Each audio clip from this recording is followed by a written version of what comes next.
movies yata pinapanood ng mga official natin sa gobyerno. They should watch that one in Netflix, yung Spycraft.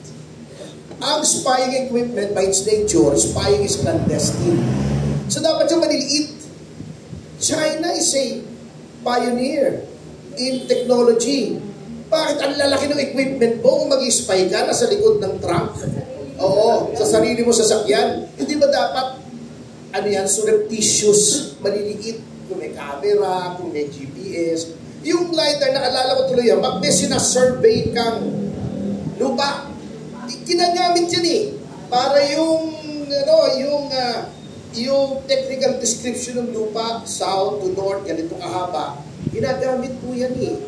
Kasi kung based ang i-surveillance mo, satellite, hindi na uso yung, although may human pa rin, tinatawag ng human intelligence, kung tatargetin mo lang base, ayun o, kita mo, may kalye, may tao, di ba?